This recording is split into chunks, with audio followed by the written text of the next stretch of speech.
అన్ని రకాల చర్మ సమస్యలకు శాశ్వత పరిష్కారం ఈ శ్రీత 9281458181. అసెంబ్లీలో వదిలేదు లేదు, కింద గ్రౌండ్ లో కూడా వదిలేదు లేదు, ఎంబడి వరుడే పడు.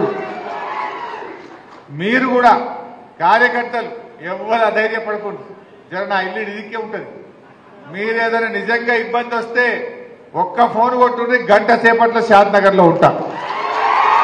ఎవడన్నా మీ తెరువు వచ్చినా, మిమ్మల్ని ఎవడన్నా ఇబ్బంది పెట్టినా సీనన్న, నేను, లచ్చన్న అందరం కలిసి గంట సేపట్లో మీ దగ్గర ఉంటాం. కంటికి రెప్పలాగా కాపాడుకుంటాం. ధైర్యంగా ఉండండి. ఎవ్వరు కూడా అధైర్యపడాల్సిన అవసరం లేదు. మీ మీద అక్రమ కేసులు పెట్టినా, దాడులు చేసినా, మిమ్మల్ని ఇబ్బంది పెట్టినా మేమున్నాం. మీరెవ్వరు కూడా అధైర్యపడాల్సినటువంటి అవసరం లేదు. తక్కువ 39 మంది ఎమ్మెల్యేలు ఉన్నాం. అవసరమైతే బస్ చేసుకొని వస్తాం అందరం కలిసి. ఎక్కడ కూడా మీరు వెనకడుగు వేసేదే లేదు. ముందుకు పోదాం మనం. అట్లా అనుకుంటే, నిజంగా మన కేసీఆర్ అట్లా అనుకుంటే ఇవాళ తెలంగాణ రాష్ట్రం వస్తుండేనావే. ఆనాడు 2001లో జై తెలంగాణ అన్ననాడు మన అందరు పిక్చర్లు లెక్క చూసిరు. ఇది వచ్చినట్ట అన్నారు. ఒక్కడిగా బయలుదేరిండు మన కేసీఆర్. మొత్తం తెలంగాణను చుట్టుముట్టి ఢిల్లీని కదిలించి తెలంగాణ తెచ్చిండు మన కేసీఆర్.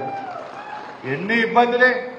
ఆనాడు ఏమన్నారు, తెలంగాణ కోసం కొట్లాడితే ఇది పాల పొంగు అన్నారు, ఇది నీటి బుడగా అన్నారు, ఇది అమాసకు పుట్టింది పుణ్యానికి పోతుంది అన్నాడు ఒకడు, ఇది పుణ్యానికి పుట్టింది అమాసకు మాయమవుతుంది అన్నాడు ఇంకోడు.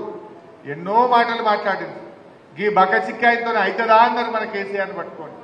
ఓ చంద్రబాబుకి ఎదురే లేదు, విజన్ 2020 అన్నారు. 30 ఏళ్ల ముఖ్యమంత్రి అన్నారు. చూడలేదా మనం? ఎంతమంది మన పార్టీని కేసులు పెట్టిండ్రు, ఇబ్బందులు పెట్టిండ్రు. అటు చంద్రబాబు అయితేమి, రాజశేఖర రెడ్డి అయితేనేమి, ఎన్ని ఒడిదొడుకులు వచ్చినా గట్టిగా నిలబడ్డం. ఢిల్లీని కదిలించి తెలంగాణ తెచ్చిన పార్టీ మన బీఆర్ఎస్ పార్టీ. చరిత్రలో ఉంటాం. ఎవరు తెచ్చిందా తెలంగాణ అంటే బీఆర్ఎస్ పార్టీ అంటారు, కేసీఆర్ అంటారు. మనందరికీ ఆ గౌరవం ఉంటుంది తప్ప ఈ రేవంత్ రెడ్డికో ఈ కాంగ్రెస్ పార్టీకో ఉంటుందా? ఏనాడన్నా జై తెలంగాణ అన్నో లైన్లు.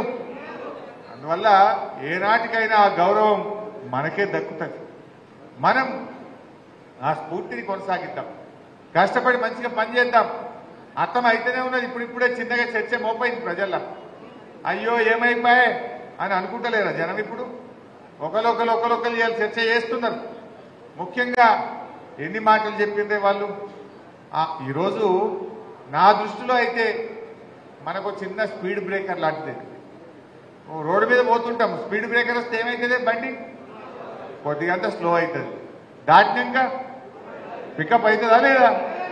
మనం కూడా గ్యారెంటీగా పికప్ అయ్యేది మనమే. మళ్ళీ రాష్ట్రంలో ప్రభుత్వంలోకి వచ్చేది కూడా మనమే.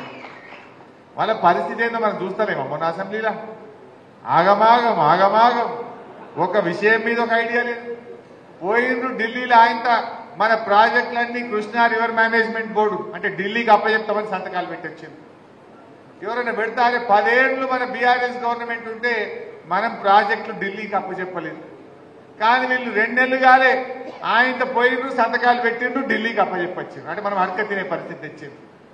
ఇలా మళ్ళా బీఆర్ఎస్ పార్టీ ఉద్యమ పార్టీ లేచి నువ్వు గట్టెట్లు అప్పచెప్తావు, నీ సంగతి ఏందని గల్లా పట్టుకొని గట్టిగా అడిగితే అబ్బా మేమే బబ్బెబ్బే అన్నాడు.